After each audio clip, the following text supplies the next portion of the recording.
Welcome to What Lies Beyond with your host, Matt Coburn. Conversations on consciousness science, the paranormal, and the post-material future. This podcast accompanies the What Lies Beyond book by Matt Coburn, now available for pre-order on Amazon and other retail outlets. Visit us and subscribe on whatliesbeyond.substack.com. Today, my guest is Anthony Peake. Anthony is a writer who deals with borderline areas of human consciousness. At university, he specialised in the sociology of religion, the theory of language development, and the art of the Italian Renaissance. A postgraduate course in management led Anthony away from his calling as a writer and into a career as a manager in various UK businesses. In the year 2000, he was able to take a year's sabbatical from his business career, and he decided to research and write a book. This book was a distillation of all his areas of interest: quantum physics, neurology, ancient myths, altered states of consciousness, and the mystery of death. Thanks to the help of Professor Bruce Greyson of the University of Virginia, an article based upon Anthony's cheating the ferryman hypothesis was to appear in the winter 2004 edition of the Journal of Near-Death Studies. Anthony's first book, Is There Life After Death?, was eventually published by Arcturus Books in 2006. This has now sold over 60,000 copies worldwide and has been translated into various foreign language editions, including Spanish, Russian, and Polish. Anthony has now written 13 books. All of them further develop his speculative idea of cheating the ferryman. His latest book, an exhaustive review of the history, anthropology, and science of the much-discussed near-death experience, was published in November 2024. Today's dialogue focuses on controversies over near-death experiences, or NDEs. We begin with a look at some of the anomalous features of NDEs, and with the tension between researchers who favour materialistic explanations in terms of brain function and those who advocate afterlife interpretations. We discuss the phenomenon of brain activity surges at the point of death. We also discuss some of the stranger features of NDEs, including commonalities with psychedelic experience and apparent alien abductions. Anthony then describes his cheating the ferryman idea. We finish with a critical discussion of the high-profile Pam Reynolds NDE.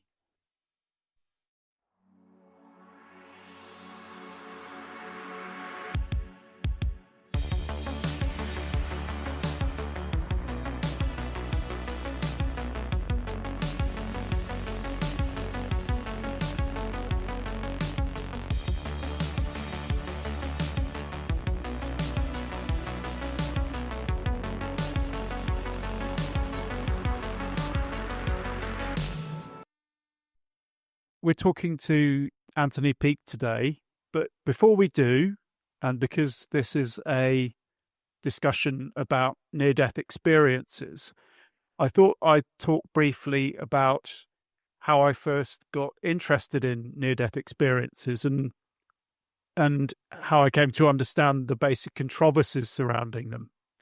So this takes us way back to 1988, where I saw a QED documentary hosted by Dr. Peter Fenwick. I think it was called Glimpses of Death, which introduced several eyewitnesses and experiences of near-death experiences, and their extraordinary stories of leaving their bodies, seeing what was going on in the operating room, perhaps when they were unconscious, flying up a golden tunnel of light, and then perhaps even visiting what was apparently heaven.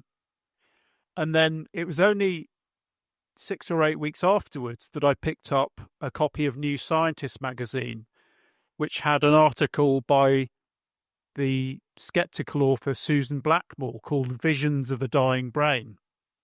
So really from very early on, I was aware that there are these perhaps competing perspectives on near-death experiences.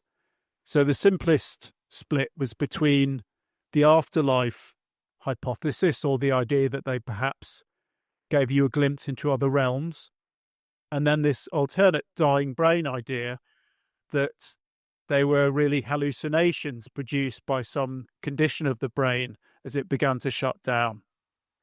So, Anthony, can I ask you how you first became interested in near-death experiences?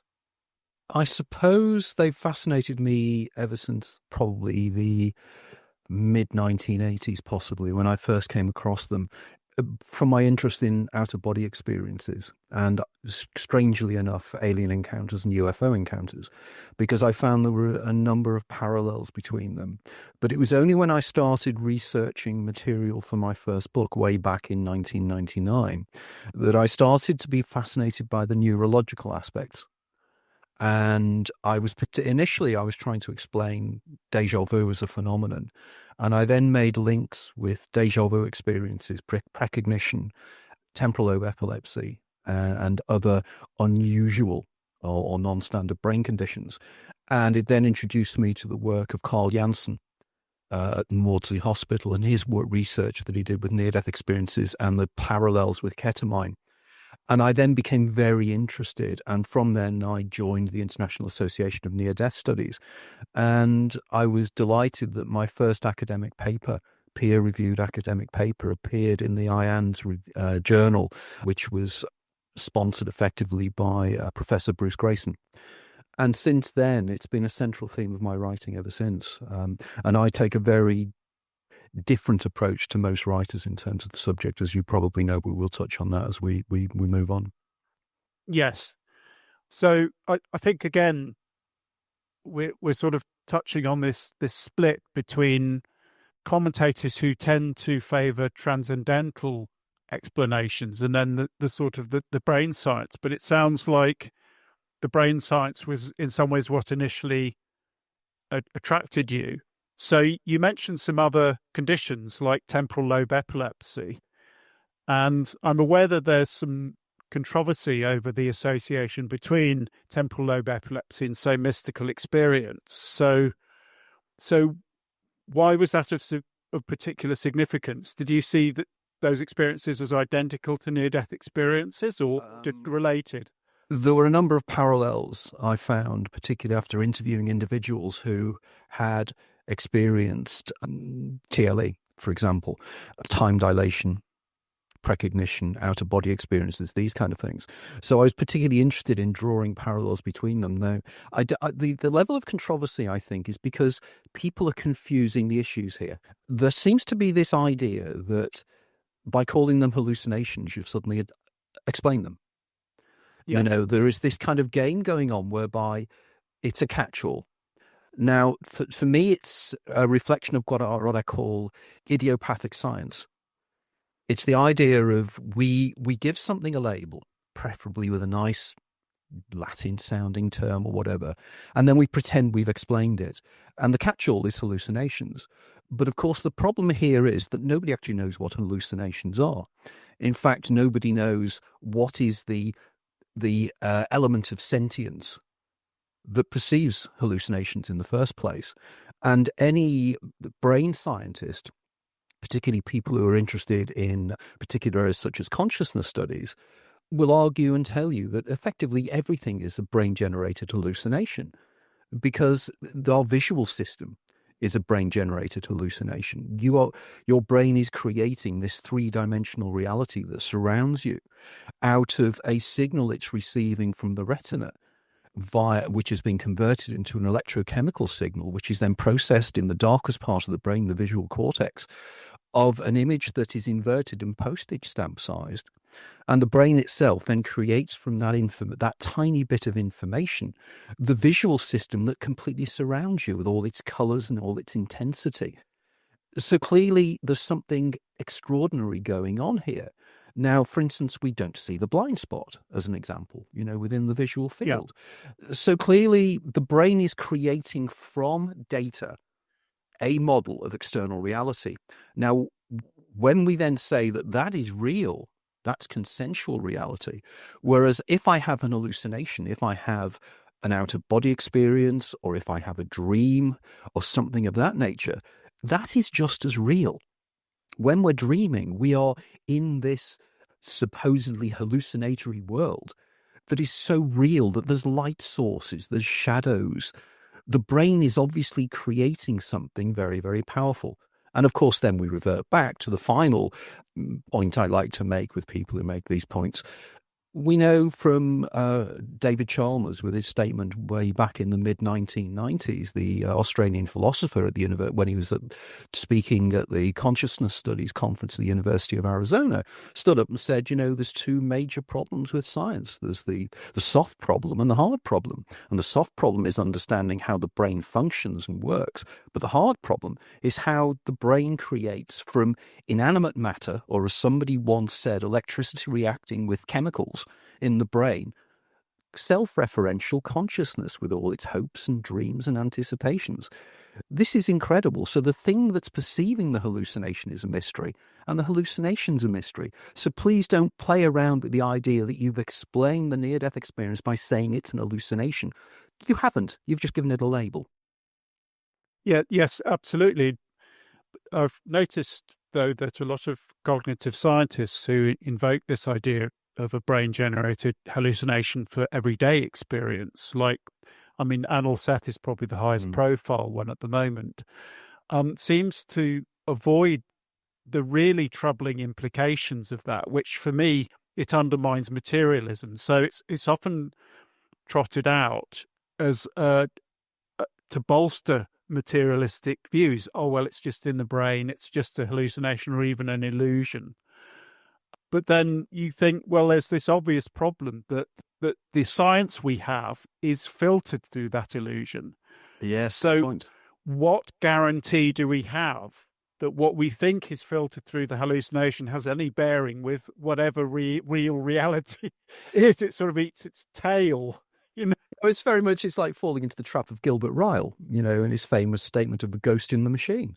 There is this kind of wanting to dismiss Cartesian dualism because it doesn't fit in with our modern scientific model. But we know our modern scientific model, every society thinks that its science is the pinnacle of understanding, and we know that hubris of the statements being made in the 1890s by people like Michelson of the Michelson-Morley experiment, where he was opening a new laboratory at the University of Chicago.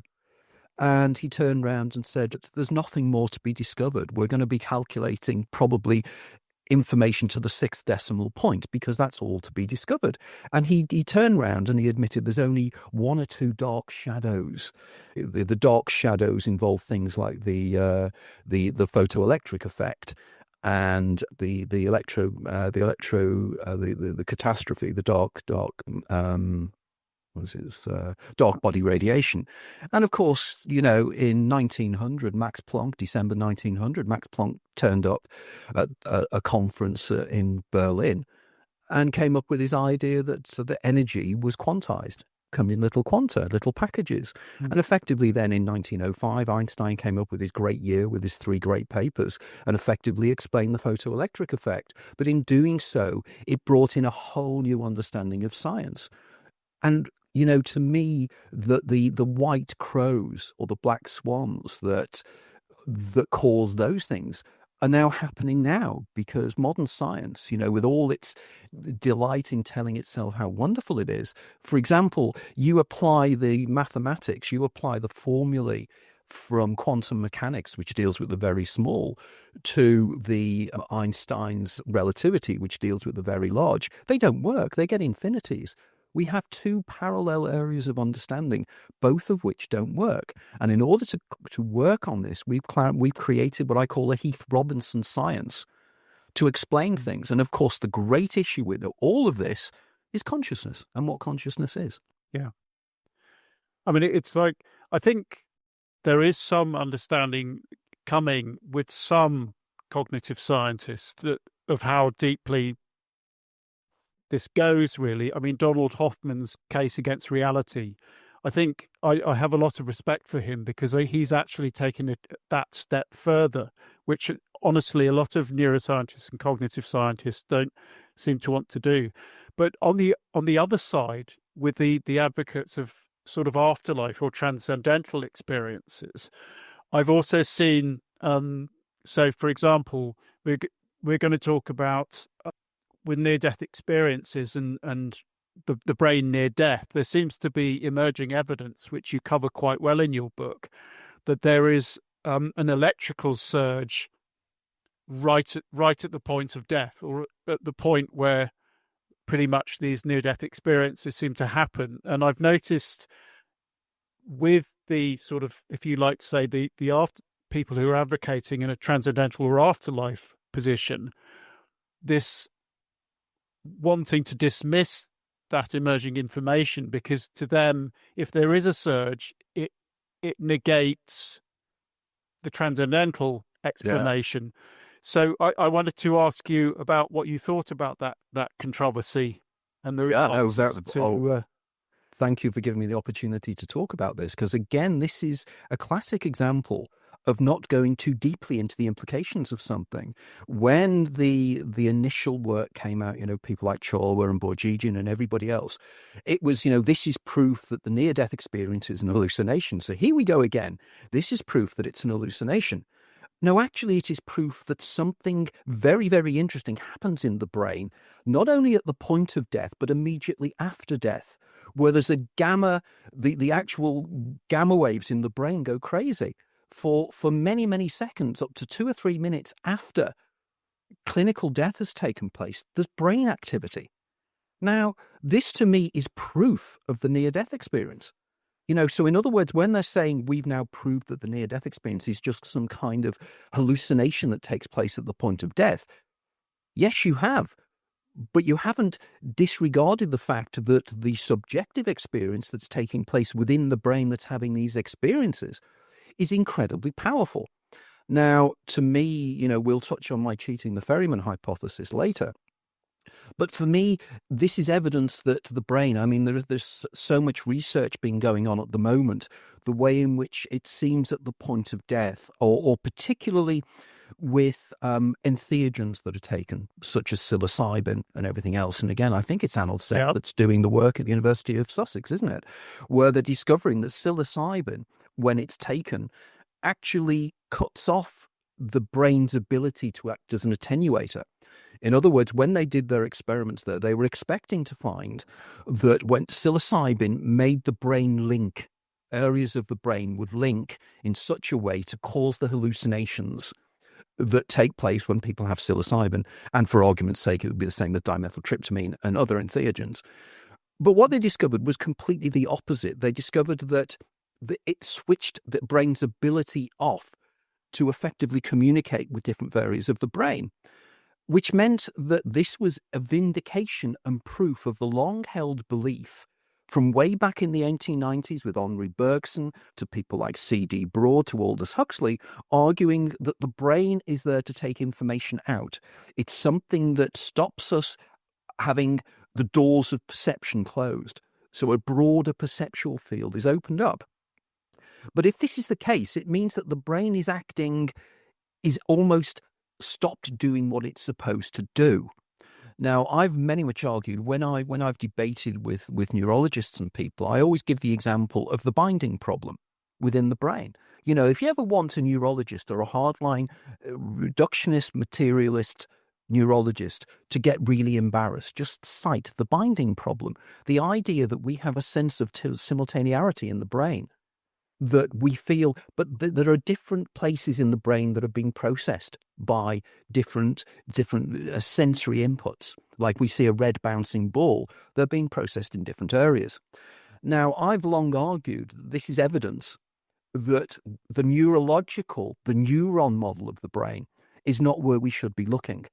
I argue that what we need to be looking at is the kind of, it's almost like a palimpsest. It's like something written over something else. I argue that we need to be looking at the astroglial network. We need to be looking at the glial cells and how they communicate. Because, of course, neurologists know that the speed of transfer via the neurons and the neurotransmitters within the brain through the synapses is comparatively slow. So they don't understand how we get this feeling of now and everything is as it is in this second. But if the brain communicated non-locally, if there was some kind of, using quantum mechanics, some kind of non-local communication taking within the astroglial cells or within the glial cells, because as we know, only 10% of the brain are the neurons. 90% of the brain are glial cells, which apparently just exist to be the glue, literally from the word glial, to hold the neurons in place. But effectively, we know that nature doesn't work that way. Nature doesn't waste things. The glial cells have to be there for a reason.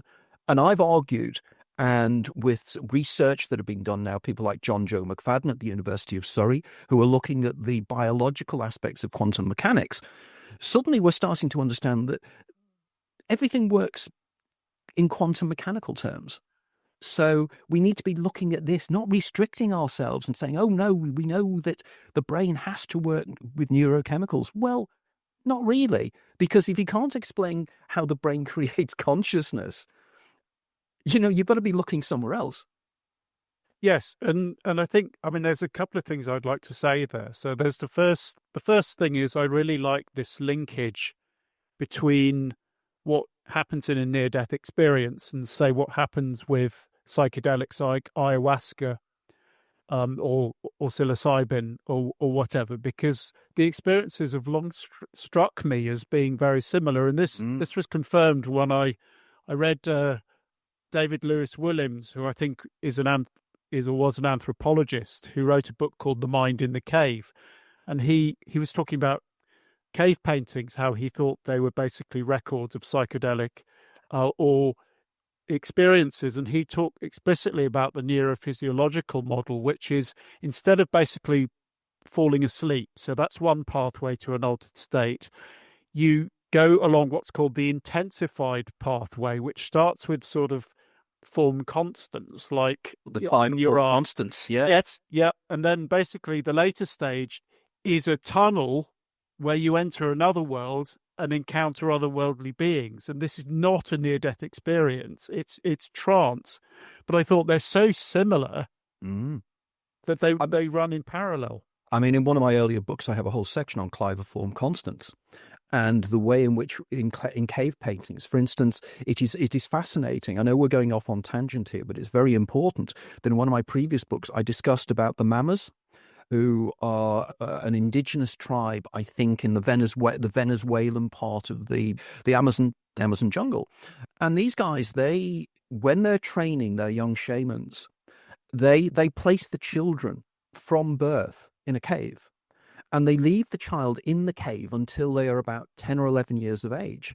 And I argue the reason for doing this is because darkness itself, I think what it's doing is, and I think there's a direct link here with near-death experiences and out-of-body experiences, that when they do this, they facilitate within the brain the processing of, I know it's contentious, but endogenous dimethyltryptamine synthesized from melatonin, because what they're trying to do within the darkness is facilitate the excretion of melatonin within the pineal gland. Now, when they do this, you get these kind of visual patterns that you see, the cobweb patterns, the standard claviform constants, which are exactly the same imagery I get when I have classic migraine. And it's exactly the same. And my associates who experience the aura states of temporal lobe epilepsy also argue they have the same visual fields going on, the same imagery takes place. So there has to be a link here. And my argument has always been that too much science is siloed. They're not talking to each other. The quantum physicists are not talking to the neurologists, who are not talking to the perception scientists and everything else. And they all have their own little niche area, and it's all very important. But they focus in so distinctly, they miss the linkages that are going on if you're a broader, more eclectic thinker. Because people have all long argued to me and said, well, yes, you have a degree, you have postgraduate qualifications, but you don't have a PhD. So what expertise can you bring to the party? And I'd say my expertise is I'm not a silo thinker. I take my information from a wide area. And when you start, as you rightly say, when you start linking the details of near-death experiences with experiences within dimethyltryptamine, the encounter of entities within dimethyltryptamine, the research that's been done at the moment at Imperial College, where the group there are actually volunteering to take DMT intravenously and are actually encountering entities. This is really important. But there's another parallel. We can parallel it to shamanism and the anthropological aspects of shamanism. But on top of that, I link it to UFO encounters and alien abductions. They're all the same phenomenon. Stop, restricting yourself and don't be so biased in your thinking. Yeah, I think that's absolutely right. And as you mentioned, researcher Kenneth Ring, for example, linked near-death experiences with abductions, alien abductions, early in the 90s. But to be honest, that parallel was very obvious to me when I reread Whitley Strieber's experience from Communion, where he reported a particular kind of abduction. But there are so many parallels in it. He felt they were beings seeking communion, otherworldly journeys, out-of-body experiences he was reporting. And he's by no means isolated in that. A lot of abductees, if you actually read what they say, the experiences read much more as visionary experiences rather than sort of literal alien abductions. Well, I spent hours talking to Whitley because every year now I do something called Contact in the Desert, which is a big event in Southern California. And Whitley and I have become very good friends. And I've admired Whitley's work for a long, long time. And as Whitley himself, I met Whitley in London last summer as well. And as he argues, that he just calls them the visitors. He doesn't know what they are. He's as intrigued and as fascinated by this as everybody else is.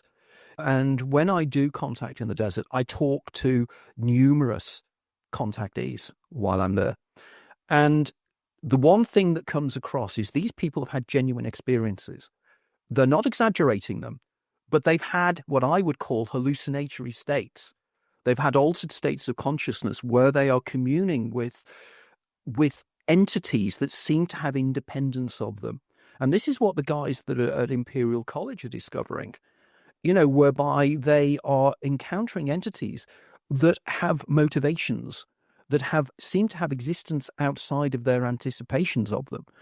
And to me, this is incredible because I draw parallels between these entities and the being of light within near-death experiences. What are the moody traits? The being of light, if you look at the being of light, it will always manifest in whatever you anticipate you want it to be. It's as if it's there to guide you through the trauma of dying. And it will become your grandmother. It will become a religious figure. It could be Jesus. And of course, in my book, as you know, I do the anthropological aspects of how different cultures have the same experience, but interpret what they see differently. Because there's numerous cases I've come across where people say they encountered Jesus. But if you look at the cases, the entity never says it's Jesus. The person anticipates and believes it's Jesus. But of course, the major problem with a lot of these near-death experiences is when individuals then encounter people who are dead, it's a problem. But a bigger problem is when they encounter people who are still alive. And there are numerous cases of that, like young children's near-death experiences. They will encounter school friends. They'll encounter teachers. They'll encounter Mickey Mouse. They will encounter cartoon characters. So to me, this is again self-evident that this is an anticipatory creation of your subconscious, but the subconscious in some way is external to you. It's the idea that, yes, you are creating it, but I use the argument of the egregorial, the idea that we are co-creating reality. And the near-death experience is a classic example of this. Yeah, that's so interesting. So what you're saying is, and this seems to be confirmed by the anthropological studies, I was having a conversation just a week or two ago, actually, with a scholar who works in indigenous psychologies. So she's Maori, and we were talking about Maori near-death experiences and how they differ. And I think there's a feeling that there is that core that's common worldwide, but there are also cultural tweaks, if you like. So, and I think that's important because when, for example, people report an afterlife vision of, say, a beautiful garden, I was watching that QED again this morning, so that one of the cases had a visit to allegedly heaven. I thought that can't be real. I mean, just think about, okay, if you see a flower in heaven, does that mean there's pollination in heaven? Does that mean, it can't be real. It has to be on some level an image, sort of constructed image. Yeah, absolutely. The idea that we construct these environments from our anticipations of what we expect. The idea of the Elysian Fields, the idea of is it Summerland that the mediums used to describe in the 19th century, and it seems to be it depends upon what you expect is what you get, and again, I did a great deal of work looking at different cultures again. People like Gregory Shushan, the work that Greg is doing in terms of the anthropology, the work that Samantha Lee Treasure is doing in terms of the anthropological aspects in Southeast Asia, in South Korea and things. So there are a lot of very interesting researchers that are looking into out-of-body experiences and near-death experiences in this way. And the cultural aspects are profound. But as you say, there's an inner core experience that they all have. I mean, came across 2 or 3 cases that were extraordinary. There was a lady called Ellen Counts, who was an anthropologist based at one of the universities in Ontario. And in the 1980s, she spent time in New Britain, which is an island off New Guinea. And she worked with the indigenous cultures there.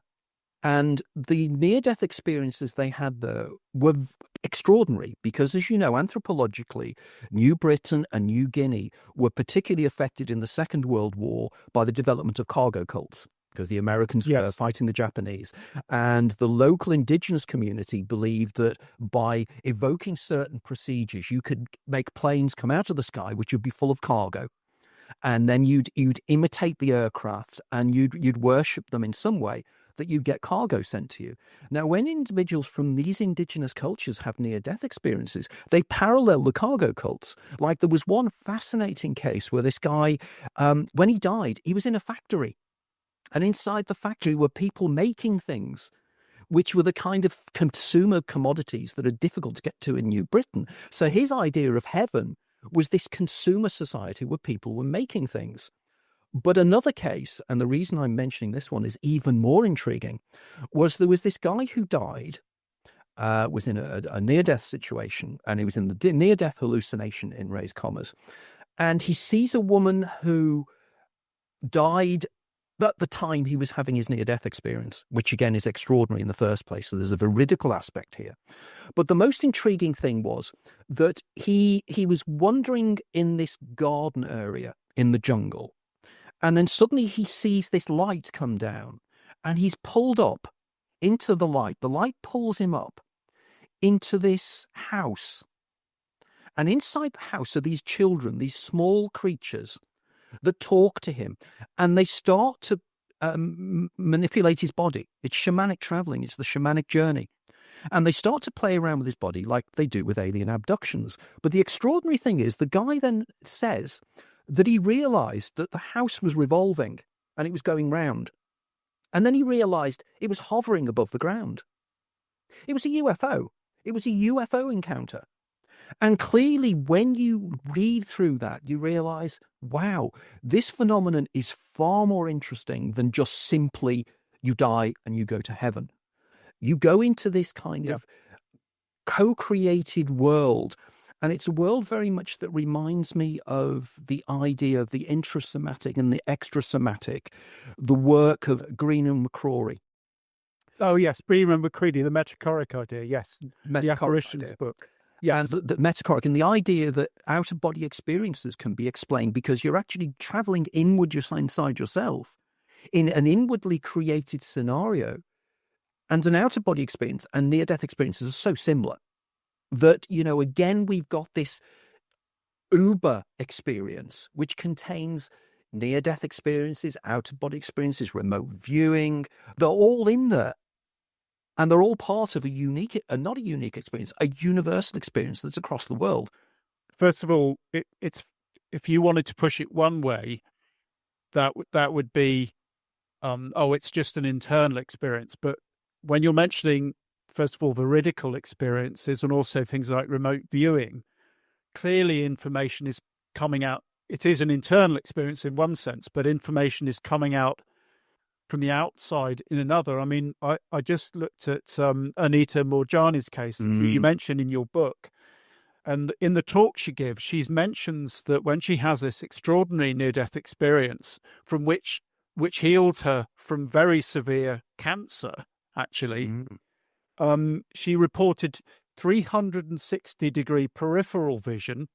And she also reported the experience. She says, we all share the same consciousness. Yes. So, and that for me is very interesting, because I think that case, amongst others, which we can discuss in a moment, do seem to significantly challenge purely materialist interpretations. And I wonder what you thought about this experience of extraordinary perceptions in near deaths, because that's quite reasonably common as well, isn't it? It is. And probably the first time I came across the idea of 360 vision was a friend of mine who'd taken ketamine. And he said the most extraordinary thing was that he could perceive all the way round, and he was hypersensitive and hyper aware.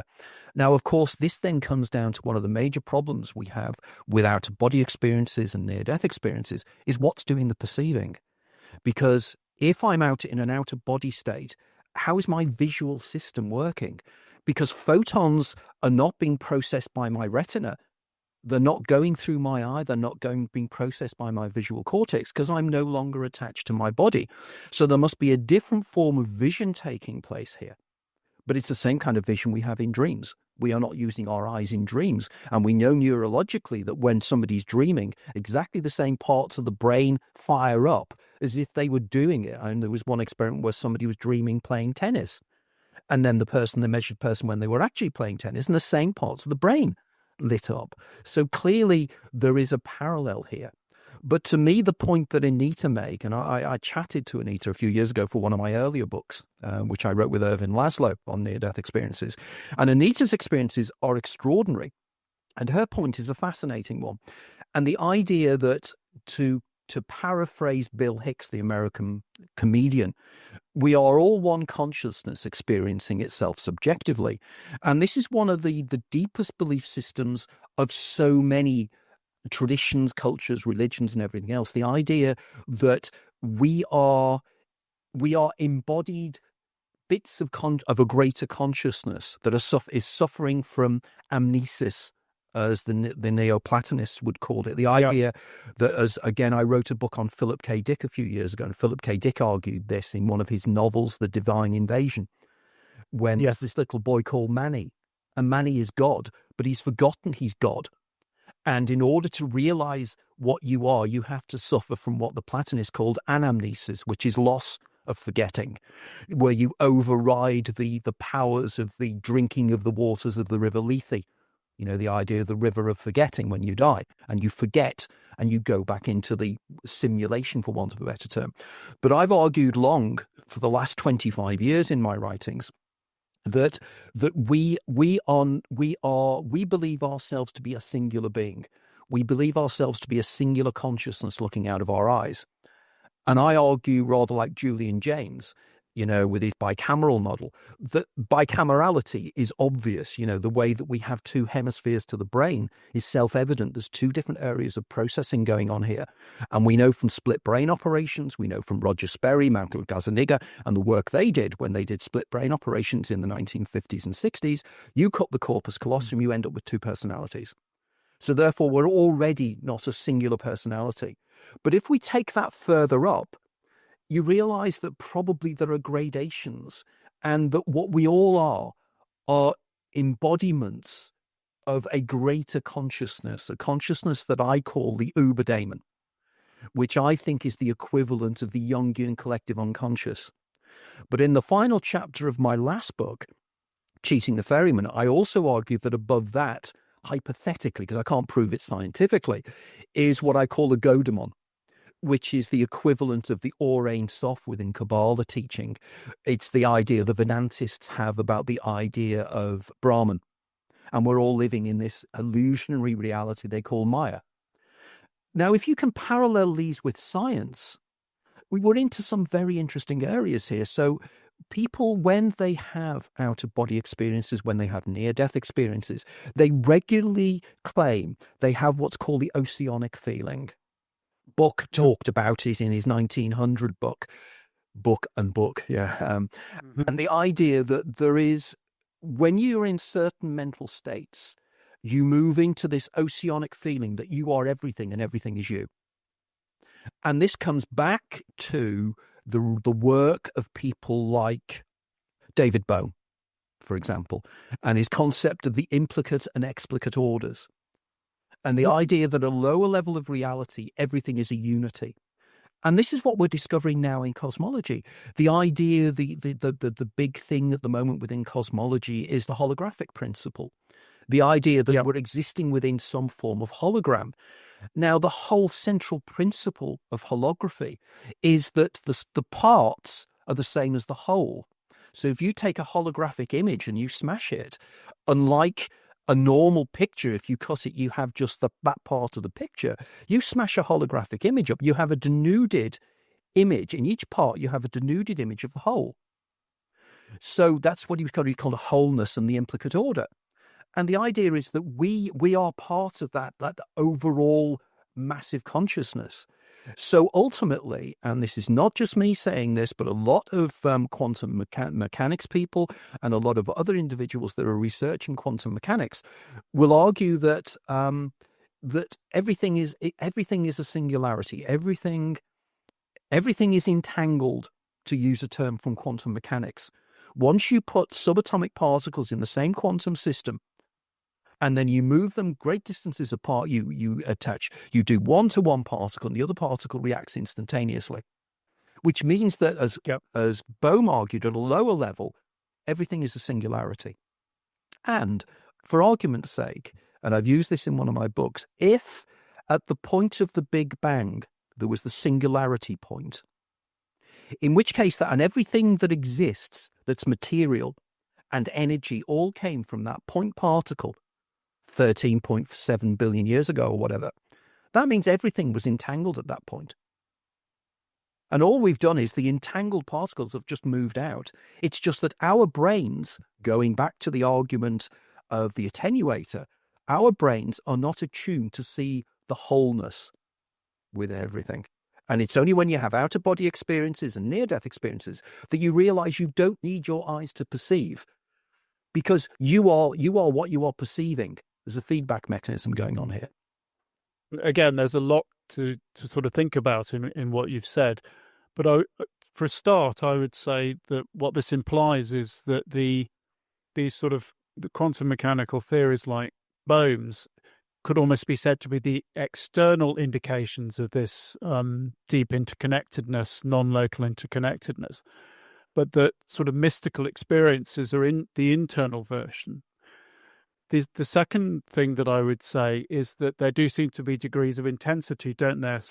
So an earlier interview, I was talking to Gary Lackman and we were discussing Maslow's peak experiences and Colin Wilson's ideas about superconsciousness. So by the way, just quickly, can I just jump on here? That Gary and I will both be speaking later this year at the Colin Wilson event in London. Brilliant! Yes, that's brilliant. That's a great plug. I'll put that link, and I'm hoping to turn up as well. So okay, it'll be an interesting day. Yes. So basically, what Colin Wilson was arguing was that sort of at an everyday level of consciousness, which is perhaps slightly depressive, pessimistic, things quite often seem very separated from one another. So not only are you an atomized individual, often the world seems very heavy, sort of separated, heavy objects, But with peak experiences, basically, not only are they moments of sort of intense joy, but things begin to seem interconnected. And then you can move up the spectrum to more intense mystical experiences where people have a very strong sense of this interconnectivity. And again, I see sort of the results of parapsychology as the external expression of that. So when we start getting these non-local or these sort of veridical perceptions, that's an indication that it's not just in our heads or imaginary. And what you seem to be saying is that if we go right to the sort of the top end of that, or the deepest level, sort of flipping it, that it really is universal. You sort of lose all sense of that individuality. So, and this links in with your cheating the Ferryman hypothesis, which we might as well talk about now. So the backbone of your work is this cheating the Ferryman idea. So could you just explain a little bit about what that is and how that relates to split brains and near-death experiences? Yeah, absolutely. It's just wonderful to talk about Maslow. Abraham Maslow has been somebody I've been fascinated for years.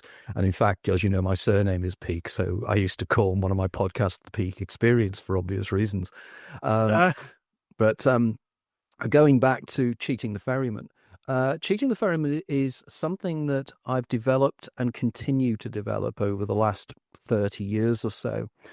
And basically, I've written 13 books now, all of which are discussing it in various aspects. So this has to be a very, very watered down version.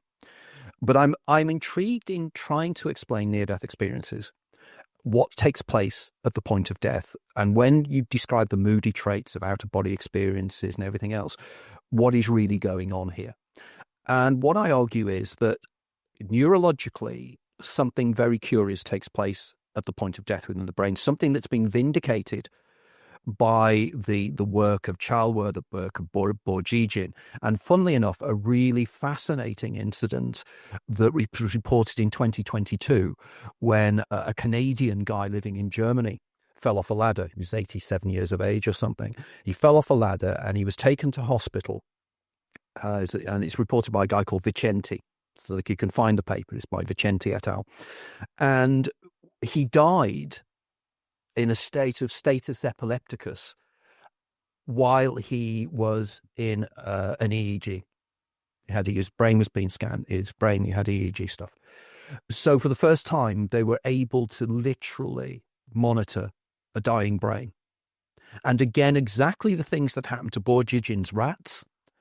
And there was an Italian guy called Pano, I think, that did an experiment with the macaque monkeys, whereby they had brain activity up to 2 hours afterwards. But he was dead, but his brain suddenly fired up with all this information. Now, to me, this is evidence of the near-death experience taking place. And I argue that the brain activity is there for a reason. The brain activity, again, is probably working on non-local areas within the brain. And I think what it's doing is it's stimulating the brain's ability to holographically bring up past life memories. You know, when somebody turns around and said, my life flashed before my eyes, it's one of the moody traits, the panoramic life review. I've always been intrigued by this because what does it actually mean? And I believe what takes place is in a real death, in a near-death experience, the life flashes before your eyes. But I argue that in a real death experience, an RDE, as I term it, your life doesn't flash by. It's literally a second-by-second recreation of your life, drawn up by your brain's ability to work non-locally and to tune into the memories that are within your head, the memories that were evoked by people like Wilder Penfield. You know, Wilder Penfield with his operations when he had an electrode and placed it onto the exposed cerebral cortex of his patients, interestingly enough, his epileptic patients. When he placed it on the temporal lobes, he was able to evoke three-dimensional holographic memories of the past life. What's the point of that? If the human brain has the ability to record everything that takes place in your life, but you can't remember it, What's the point of that? Now, again, as an aside, which is what I tend to do, one of the people I've interviewed on my podcast is a lady called Rebecca Sharrock. And Rebecca Sharrock is a young Australian woman who has what's called HSAM, which is highly superior autobiographical memory. She remembers literally everything that's happened in her life, even her dreams. And she can acquire that information, I argue, in my book, Opening the Doors of Perception, because she's autistic. She has autism. So therefore, the way her brain functions, her brain has an ability to attune into the non-locality within her brain to evoke the memories that are denied most of us. But we know those memories are there. And I then I would argue that not only are the memories there, but the memories of all other alternate lives can also be drawn up by the brain using an equivalent of the Hammerhoff and Penrose orchestrated objective reduction model to do with the microtubules. And I argue that if you look deeper within the nature of reality, there is something called the 0 point field, which is the quantum vacuum. And information can be programmed within the 0 point field. Now, I'm not making a lot of sense here, but it will make sense in a second. Okay. So when death approaches, those past life memories are drawn up. And they are drawn up in such a way that you are catapulted into Now, the other point about near-death experience is time dilation. People always say that time expands. We know neurologically why that happens. We know it's the release probably of endogenous DMT within the brain, because I argue, like many people, that DMT is the facilitator of the near-death experience. And that you go into this alternate state of time. And again, I review this in my book, The Labyrinth of Time. And the idea is that in the final seconds of your life, you could have a whole life again within a split second, because time and time perception is subjective. Okay, so my minute is not the same as your minute. So when you start to die, your time dilates, and those past life memories are evoked, and you're catapulted back to the moment of your birth. And you start your life again. And this time, what happens is consciousness bifurcates. And the element of the other part of your consciousness, which I call the daemon, splits away from your everyday consciousness, which I call the eidolon. These are from ancient Greek terms, the Gnostic terms. Mm-hmm. And the eidolon lives the life only once. So an eidolon just lives a life one more time. But the daemon, when it's the second life starts, is also aware. And it remembers what you did in your last life. So you have your in-life consciousness, which is the eidolon. And it's an equivalent of a virtual reality computer game of your life, where within the program is the outcome of every decision you can possibly make. Just like in a computer game, you start the game, you switch the game on, you have the on-screen sprite. The sprite starts to walk down a corridor, walks into a monster comes out and it kills her. She's now dead. That eidolon is dead. But in a computer game, the game player, the daemon, can start a new game. And it's already got some knowledge of the environment, the game environment, which it can use to guide the on-screen, in-game, in-life eidolon to avoid it. And I argue this is why people throughout life have this feeling of, "Ooh, I shouldn't do that." That voice in your head, that warning feeling, that recognition you have when you meet somebody you've never met before and you know this person's going to be influential. This is demonic memory that is coming through from the non-dominant hemisphere of the brain to the dominant hemisphere of the brain. Or what I would call the astroglial network in the brain to the neuron network. Because I argue the eidolon's brain is neuronal, whereas the daemon's brain is astroglial or glial cells. So you then live this whole life, and then the end of that life, you die. But you don't. You go into another life. You catapult back to the start of your life, and you live that life again and again and again, each time subtly changing it depending upon the information that the daemon can communicate to you. Now, the evidence for this is in my work quite overpowering, because in doing so, I can explain such things as déjà vu and precognition. Because déjà vu is literally the recognition of a set of circumstances that you have experienced at some indefinite time in your past. You know, that is the definition, the literal definition of déjà vu from Vernon Neppe, who is a psychiatrist in Seattle who wrote the definitive book on déjà vu many years ago. So it's the idea you have a memory of something in your past, but you can't recall when it was. Now, déjà vu occurs to 70% of human beings at least once in their life. It's the most common weird feeling that people have. Now, there are, I think, at last count, 72 different models explaining the déjà vu. There was a book written 3 or 4 years ago by an American psychiatrist, and mine is one of them. Mine is in there as one of them. Cheating the Ferryman is one of them. But most people turn around and say, oh, it's simple, isn't it? It's it's what's called the visual pathways. Robert Efron, 1961, came up with the argument, it's just literally your non-dominant hemisphere processing information a split second before your dominant hemisphere. That was disproven by Akira O'Connor at the University of Leeds about 6 or 7 years ago, because he came across individuals who were born blind. Okay. And they had déjà sensations with sound. They heard things and then they heard them again. And because the neuronal pathways are different for sight and sound, means that it doesn't explain it. Now, many people will turn around and say, I know what he's talking about here. It's like the movie Groundhog Day. Yeah. And of course it is. And in fact, the Russian publishers who published the Russian language version of my book many years ago called it Groundhog Life. And if you watch the movie, this is exactly what happens. Effectively, on the first day of the movie, Connors, the weatherman, when he lives the first day, that's the first day, which is a normal day, and then he wakes up and he finds it's the same day. But the difference on that second day is he's effectively a daemon and an eidolon together, because he's both in living the day again and he's in his body. And he has the information of what happened the day before. He has the memories of what happened the day before. And he amends what he does because of the things he knows from the previous days he's lived. So the first time he tries to bed the girl, he tries to do all this, and he fails. He then realizes that he can use all the time he's got. Oh, then he tries to commit suicide, doesn't he? Don't drive on the railway lines. Yeah. Your mum once told you, don't do that. But then he realizes that he can learn things. He teaches himself to play the piano. And I believe this is what we do in life. This is what happens. The daemon guides us.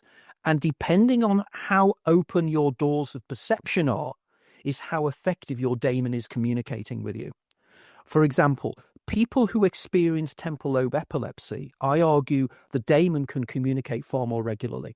And I have case after case after case from people who have TLE who've contacted me to say, my God, your book explains what goes on in my head. There's an American artist called Myron Dial who's been in communication with me for years. Myron has an incredibly active daemon called Charon, which is interesting, cheating the ferryman and Charon. Mm-hmm. And when he first contacted me, it was Charon that sent me an email. I got his email, and he said that you're not going to believe this, but I'm a daemon in your terminology, and my eidolon is a guy called Myron Dial. He will be communicating with you in the next few weeks. I won't go into detail now, but in my books I go on about his experiences. I also argue that people I call it the Huxleyan spectrum, where the doors of perception are opened more and broader, and the greater field, we're talking about the field of information that's denied by the attenuator. I argue that certain neurological conditions can override that. And I think classical migraine, temporal lobe epilepsy, autism, Alzheimer's, schizophrenia, all of these neurological states are varying degrees of where the greater universe is perceived by the eidolon. And this is effectively, I argue, why people who experience schizophrenia go crazy. It's because their attenuator's gone. They're hearing things, they're seeing things. Their time perceptions are different. And I know from friends of mine whose friends or family experience schizophrenia, or they've experienced it themselves, they argue that my time scale is off. I can be back in my childhood or in my future.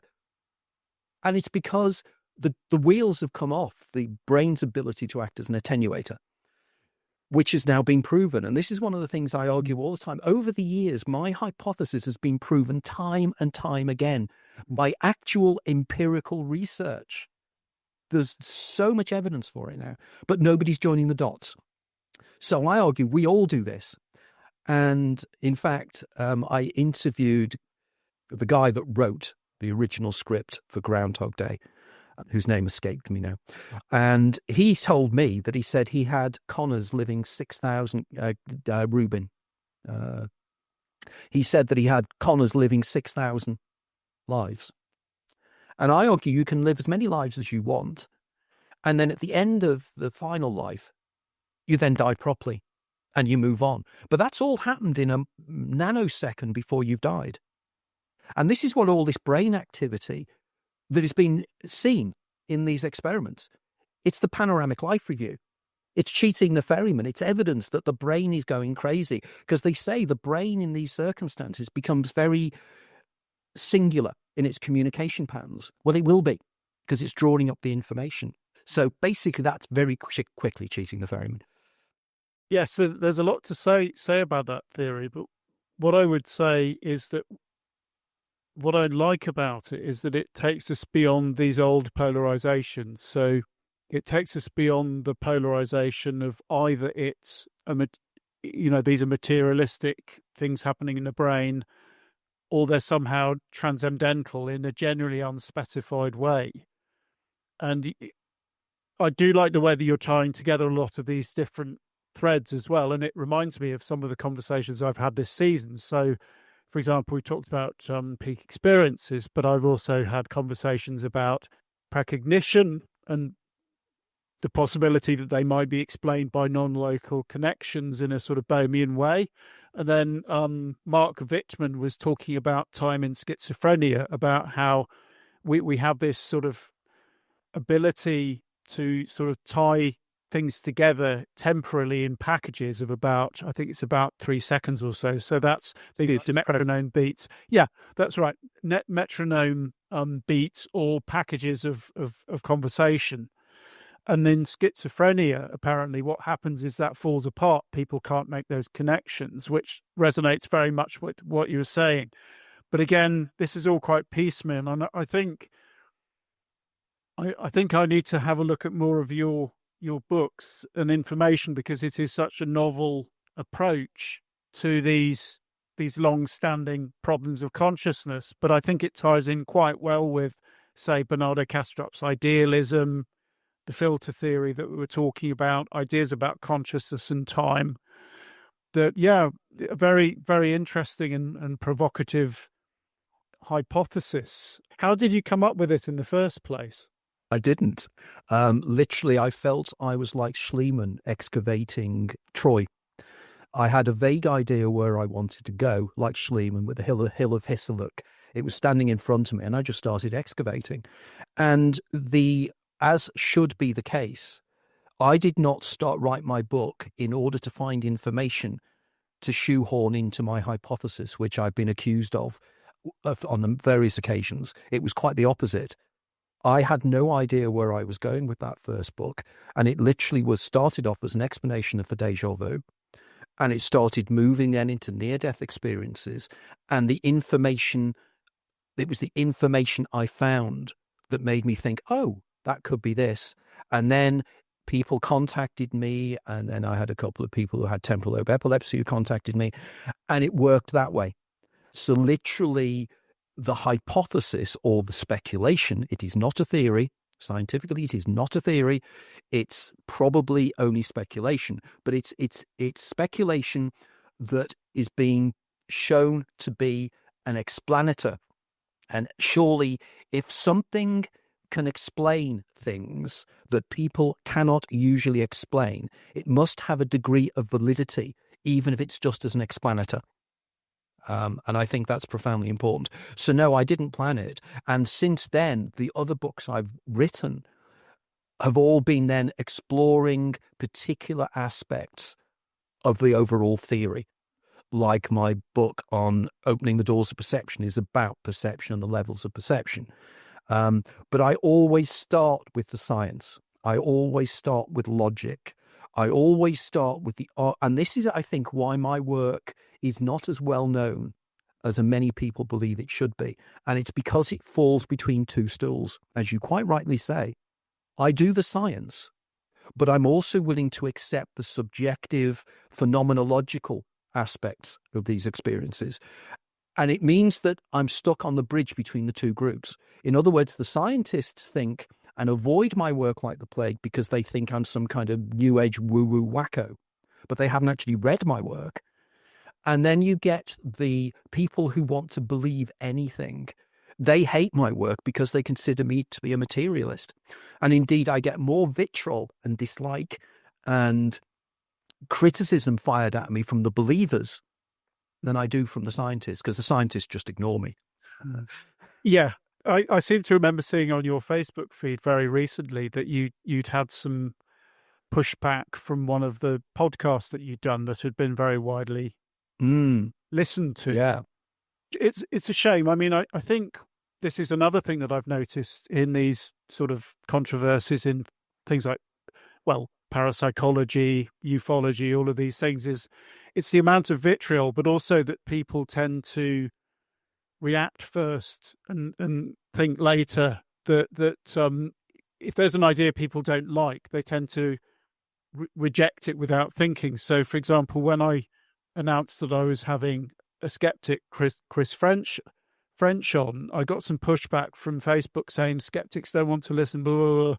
And I thought, well, this is why I don't like silos, that I don't like rejecting ideas without thinking about it. So let's just circle back. Very quickly, this is so important that people like you and I and the circle of associates and friends I have at the moment, we are building the bridges. We are the ones that are actually saying, and I'm delighted there's so many up-and-coming young academics now that are not rigidly caught in this game.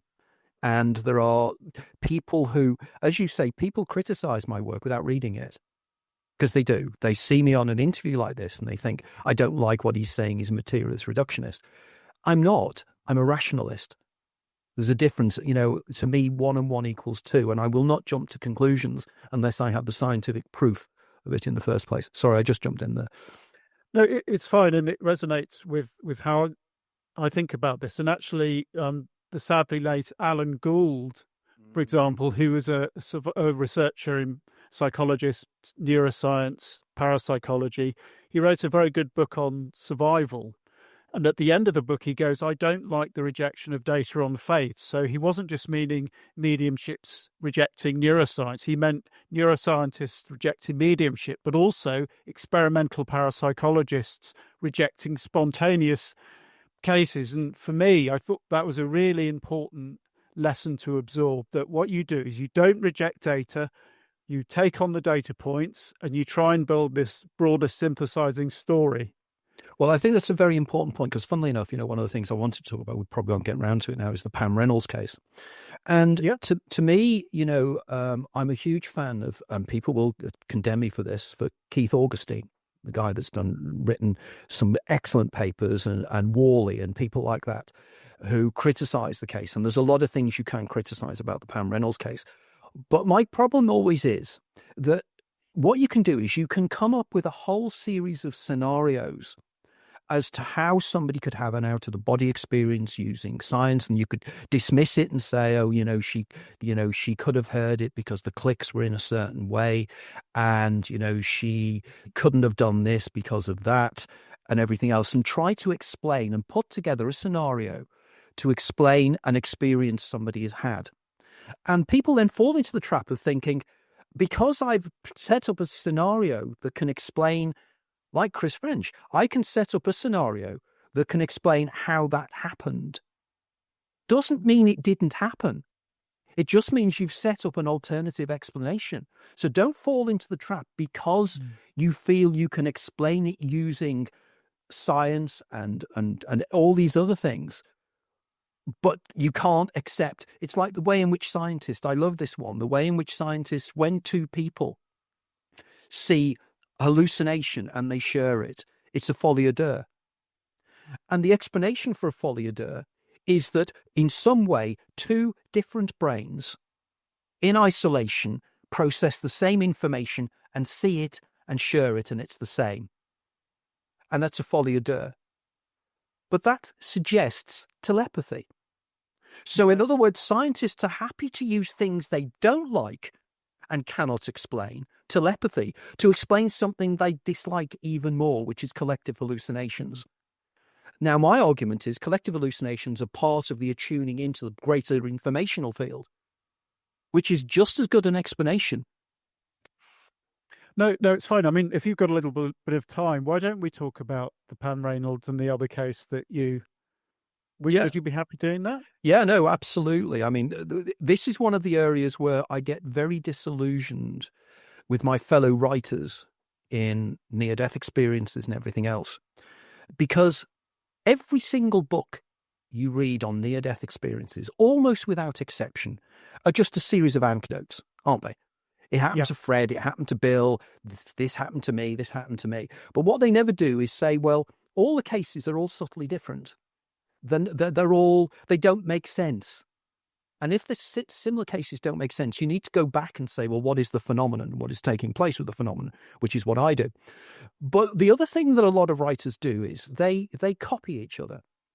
So it's like Chinese whispers. So the Pam Reynolds case is supposedly one of the most powerful examples of veridical experience. Yeah. And they cite it as they do with Maria's shoe. But they never go back to the original documentation.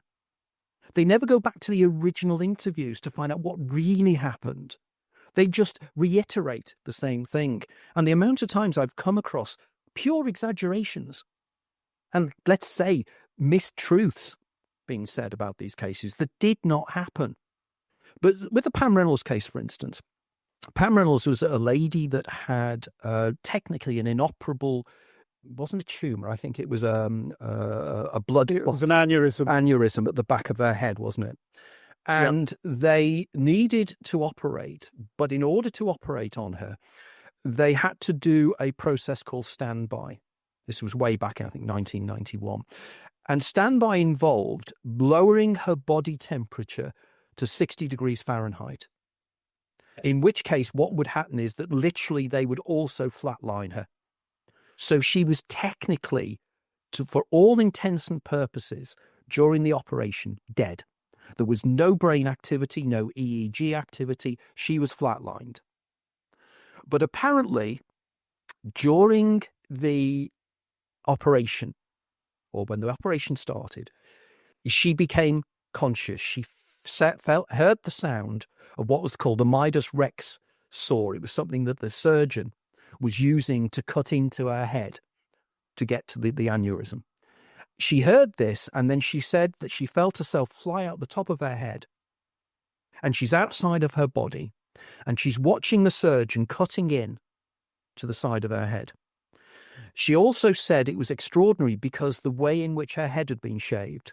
She'd expected her whole head to be shaved, but it wasn't. There was just a section of the head, which she was surprised at. She also heard the surgeon, the Dr. Murray, who was the anesthesiologist, was having difficulty in putting things into her groin, into her veins. And they said her veins were too thin and her arteries were too thin. They couldn't do it properly. And then she described how they were singing along to Hotel California by the Eagles. And she all reported all this when she came to. And the reports say this is impossible. She was flatlined and yet she was perceiving all of these things. How could she possibly do this? Great story. Really interesting. Till you start looking actually at the surgeon's report. And the surgeon's report actually breaks down the timings of the whole operation. And I think and it won't be precise on this because I'm doing this from memory, but I think the whole process started around about 10 to 8 when she's taken into the theatre. And then she's given anesthesia, general anesthesia, to knock her out. And she goes into the anaesthetic state at around about 10 past 9. And then around about 11 o'clock, the surgeon starts with the saw, because beforehand they'd also had the problem that she heard with the people trying to get the vein into the vein. Then the surgeon starts cutting into her head, and it is only then, after he started that the standby process started. So she was only in standby for half an hour, and she had no memories of that. So all the memories that they claim was when she was flatlined. She wasn't. She was knocked out by the anesthetics, but she wasn't flatlined. So the whole story that we had somebody who was technically dead who saw things in an out-of-body state is a lie. You know, there's no other argument for it. It is a lie, and it's repeated time and time and time again. All that does is it discredits us. It discredits the people doing the research, because we need to focus in on Pam Reynolds' out-of-body experience. Whether she was flatlined or not is immaterial. She seemingly was outside of her body and saw the saw going in, but she didn't. It's her description of the saw. She said it had a little notch at the top, which she thought was quite peculiar. The Midas Rex saw apparently has a notch at the bottom, not at the top. Also, she claims that she was surprised at the way her hair had been cut. But she would have known how her hair had been cut, because they'd have probably cut it before she was given the anaesthetic. And when she awoke, she would have seen it, wouldn't she? And her friends would have seen it. So that's not quite such an amazing thing as they first say. Now, they argue that she had, like these things here, she had things in her ears which had special clicks. And the clicks were there to be able to know how deep the anaesthetic had taken her consciousness. Right. And they argue that the clicks, she couldn't have heard what was going on around her because she had these clicks in her ear. Now, you and I are wearing these headphones. I can still hear what's going on around me. So to argue she couldn't hear anything was not quite right. Though we have all these issues here.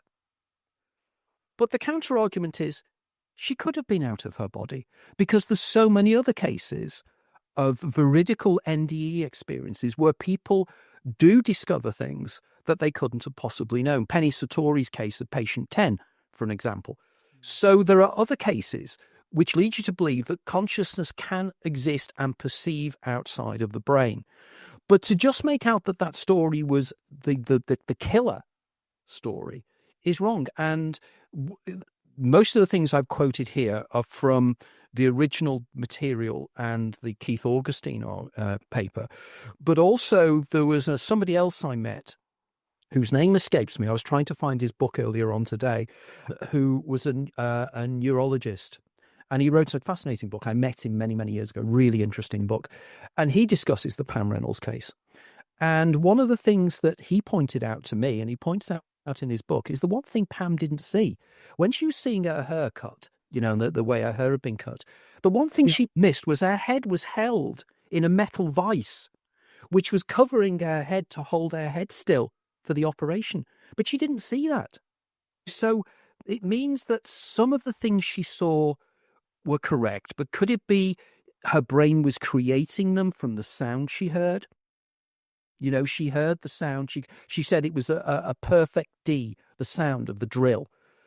But the perfect D sound is exactly the same sound you have when you have your teeth drilled.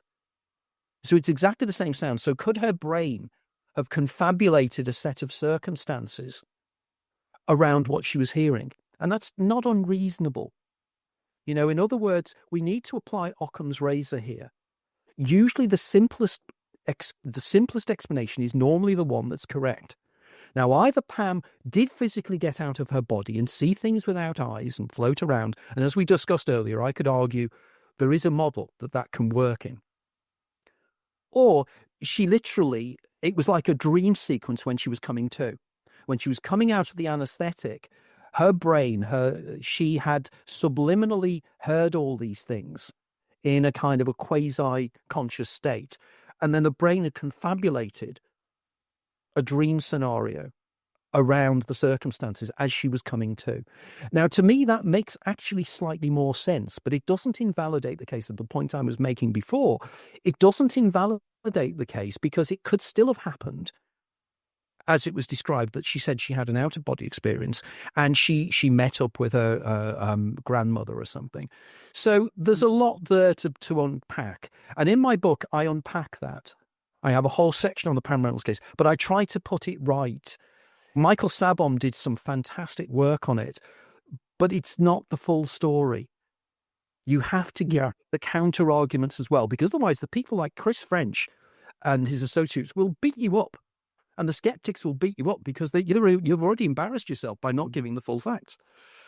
Yeah, I think that was a point that Chris French has made. And I read, I think you heard on the interview that I gave with him, that I read his book, The Science of Weird Stuff, and the Near-Death Experience chapter, which had what I thought was some reasonable critiques of some of the leading near-death experience researchers being, let's say, partial with some of the information they discuss about various cases. And I said, has there been any response to this? And he said, no. And I've seen that a lot. And I think, first of all, when you get exchanges, so there was an exchange between advocates of survivalist explanations and materialist explanations in the Journal of Parapsychology a few years ago.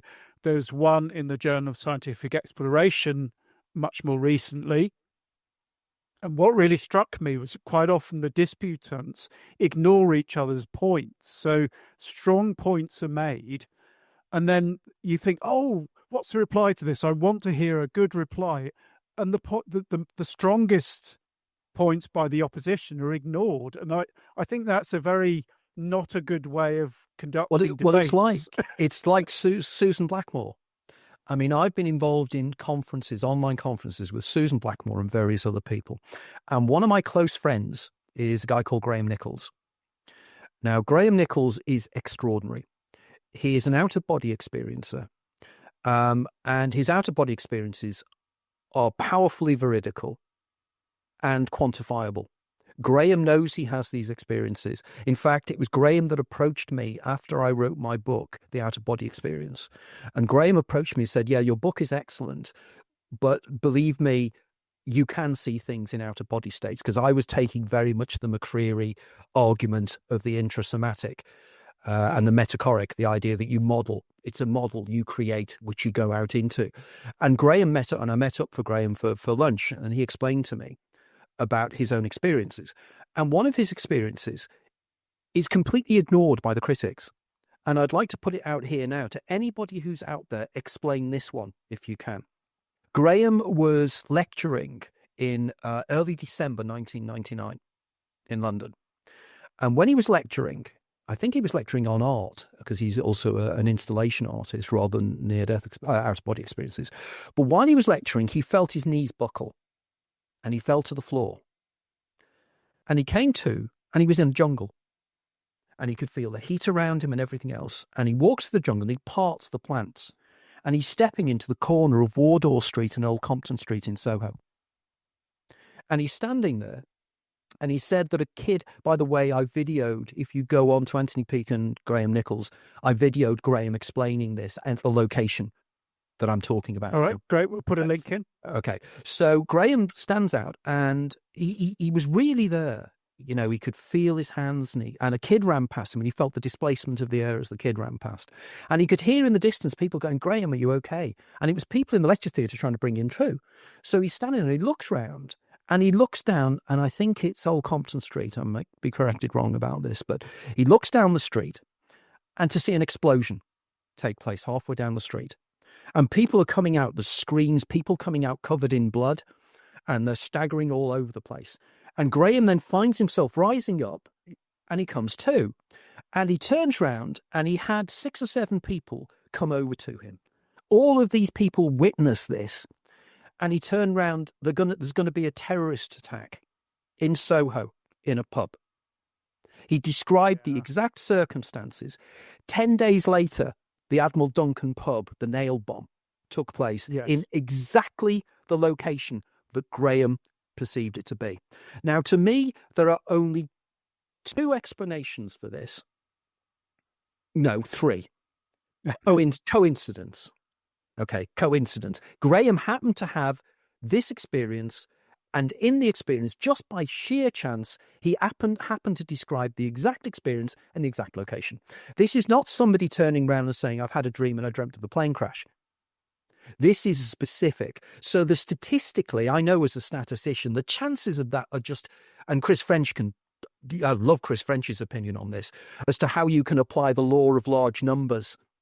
And it's Richard Wiseman that does this, isn't it? The law of large numbers. How large are your numbers going to be before you say, no, this is a phenomenon, because it'd be ridiculously high. So either that, or Graham and his associates are lying. For what reason, I have no idea. Not just Graham, but his other witnesses, they've all got together to say, let's just make up this story. They've made no financial gain from it or anything. So why would they do it? Well, they could be lying. And your third option is Graham actually saw the future. Yeah. And there is no other argument available. But I stand corrected. And if there's anybody out there that's going to turn around and say, no, this is the explanation, I would argue Graham was tuning into what J.W. Dunn would memory, which Gary has written about and I've written about. And of course, Dunn argued, that we precognitive dreams all the time. And if you write them down, you will get them. And this is exactly what I think is happening with Graham. And Graham has had 2 or 3 other incredibly powerful out-of-body experiences that he's seen things he could not know. And Graham himself is interested in the science. He's been at IANDS, the IANDS Institute. He's actually been researched over there. He's been to the Monroe Institute. This guy is as intrigued as anybody else is as to what's taking place. But as I say, going back to the Susan Blackmore, Susan and Graham have known each other for years. Susan just doesn't acknowledge that case, just doesn't. And the amount of times Graham turns around and says, Susan, why are you saying that? That case was disproven years ago. And as you say, it's because there's a blockage. Just don't want to know. Do not want to believe this, therefore it's not true. Yeah, I mean, I think Susan's an interesting case. I like her work on outer bodies. I love Susan. She's a lovely person. Again, as I said on the Chris French, I've had, I had a mixed sleep paralysis out of body, but I've also had an out of body. Wasn't very visual, but it was very somatically, felt very real until the moment I felt, again, the mattress against my back, at which point it went bang. And I've had things like precognitive dreams, but with Sue, I've noticed it's this real, and I think it's not actually just her, it's with sort of skeptical writers as a whole. They downgrade the anomalous features of cases, or they find ways to explain or minimize the anomalous features. And what really gets emphasized is things like the neurology or the psychology. And I think one of the features of these cases I've noticed is that quite often they're mixed. So you may well have anomalous features in there, but you will also have other features that could potentially be explained in inverted commas conventional ways. And I think this is the problem. Again, we get this split where the so-called the advocates or believers, if you like, I don't like that term particularly, will tend to downplay or try and ignore the conventional explanations. And vice versa. And again, I think it's more fruitful just to be honest. So you were saying with the Pan Reynolds case, if the full picture makes it a weaker case, it makes it a weaker case.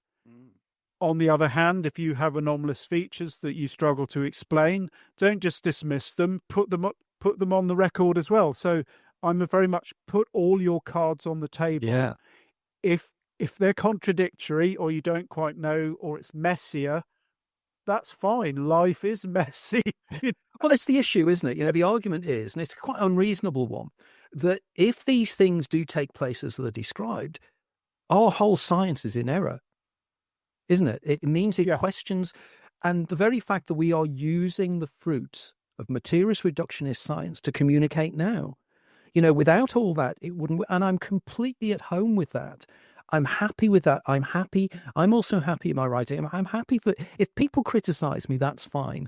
Once they criticize me fairly, once they say, you're misunderstanding what's happening in the brain. You're misunderstanding the neurochemical aspects. You're misinterpreting Everett's many worlds interpretation. You're misinterpreting non-locality. I don't mind. And if they do that, I amend my position on that, because I'm not here. I'm here to understand. I want to know. And if my whole ideas, and even if my whole 30 years of work and my 20 years of writing is in error, I don't mind, because it means I then know. Because I've witnessed precognition happen with somebody who has temporal lobe epilepsy. I saw it happen in front of my eyes. I know that happened, and nobody convinced me otherwise. I have had precognitive dreams. I know I dreamt the event that I saw. I know that happened. And I find it quite fascinating, and probably, Matt, you come across this as well. I'll do events and debates with skeptics, and we'll discuss things and everything else as well, and we'll choose to differ, and then we'll go out for a beer. And I'm sitting there having the beer with them, and I always wait for the moment to say, and then one of them or other one will turn around and say, yeah, I know what you're talking about is utter rubbish. But there's one thing that happened to me that I've never been able to explain. And when they explain it to me, I then say afterwards, so why do you not talk about that? And the same words always come up: academic tenure and credibility. Yep. They will not talk about it because they're embarrassed. But it's the idea that, you cannot be seen as, for instance, Brian Cox. Brian Cox dismisses telepathy and everything else, and you're a complete plank, I think the term he used. Now, I actually did an event with his PhD tutor many years ago at the National Theatre in London, Jeff Forshaw. Okay.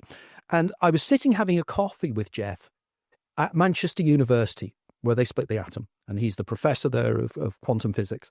And over coffee, he turned around, he said, it's fascinating that we now know that every electron in the universe knows the location of every other electron.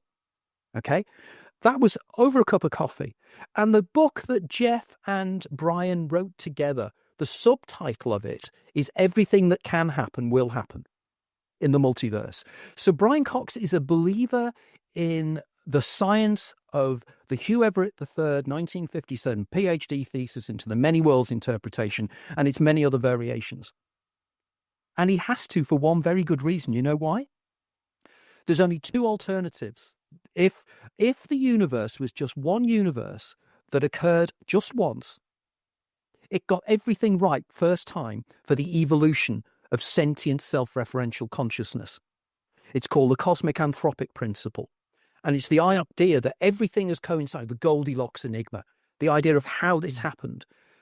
But if you have the many worlds interpretation, it means there are billions of universes, and we just happen to live in the universe that was right for the evolution of consciousness. So he has to be in that way, because otherwise there's an implication that in some way it's designed.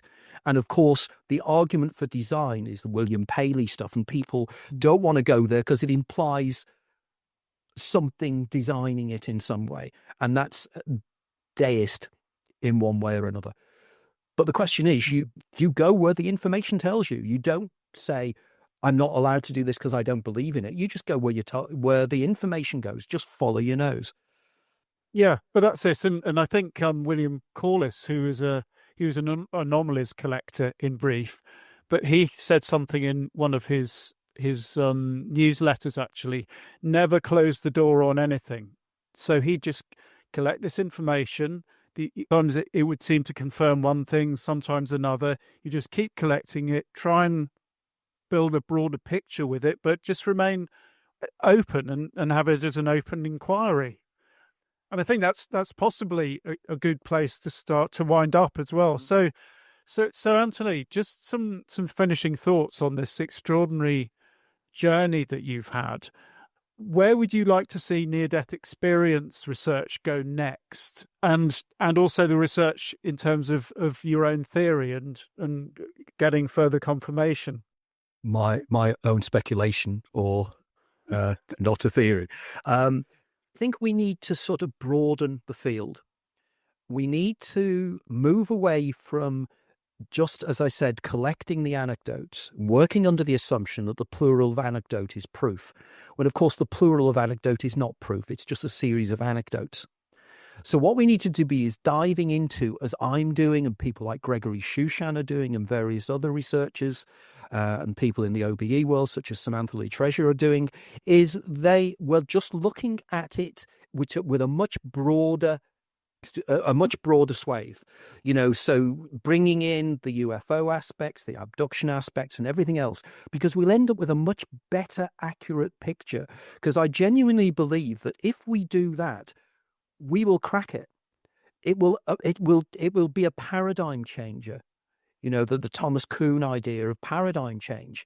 I believe that these are the areas that will open up a whole new understanding of science and consciousness in such a way that we will suddenly look back on a period now and think we were beavering around looking down and we should have been looking up, and realizing that everything is a wholeness. And again, going back to the point, that I've been offered PhD programs by research, by my publication research on a couple of occasions. And I've argued that you can't, as I said before, you can't understand this by siloing. You've got to be open, and you've got to be open to what people are telling you. The idea, if somebody has had this experience, it is real for them, in which case you can't just dismiss it. They might be going insane, but then you've got the question, well, how do you define insanity? Insanity is just pursuing things that other people don't believe. Hallucinations are defined as being, you see something that nobody else sees. But they've got no way of knowing whether my colour red is the same as your colour red from perceptual science. So we need to do that. And it's very exciting. And there are so many, as I say, I was delighted when Dr. Pascal Michael, a young up-and-coming neuroscientist, requested of me, could he write the foreword to my new book? He's an academic neuroscientist. And that was such an honor, because it shows that we're breaking through. And in the next 20 years, as long as the world doesn't get destroyed with the madness we're living in at the moment, it's going to be a very exciting time. In terms of my work, this is my last book. I won't be writing another one. I have no intention of writing another one. I know 71 in a few weeks' time. I'm too old for this now. My brain is not as sharp as it used to be. And I'm also not as hungry now. I feel I've pursued a lot of my areas. So what I'm doing now is I'm working with other writers. I'm developing other writers. And I'm developing particularly other writers who want to take elements of my work and run with it and prove it or disprove it. Go into the laboratory. One of the major criticisms of my work is you've not proved it in a laboratory. Well, how can you prove these things in a laboratory? But I'm willing to try. So I'm nurturing other writers, developing other writers, doing a lot more lecturing and a lot more traveling. And that's what I'm going to be doing now for the future, and doing interviews like this. And as I say, thank you, Matt, for having me on this show, because it means a lot to me. And this has been a fascinating discussion. It's great. Yes. Great when somebody gets it, Oh, I think it's brilliant. And I think one of the things that I wanted with this platform was to do something a little bit different. So yes, this is in some respects a paranormal consciousness show, but I wanted very consciously to take a slightly different angle to it. So you mentioned a lot of the turmoil that's happening in the world at the moment. It seems to me that one of the problems that we have generally is that we've got stuck in what you might call old paradigms. So old paradigms, not just of science, but of politics and culture as well. So I think we desperately need new, encompassing, synthesizing ideas that can approach these things afresh, which is exactly why I think your books are so interesting. Thank you. So many thanks, Anthony Peake. That's been absolutely fascinating and amazing talk, and I hope you'll come on again. I definitely will. Thank you. Thanks, Matt. Thank you.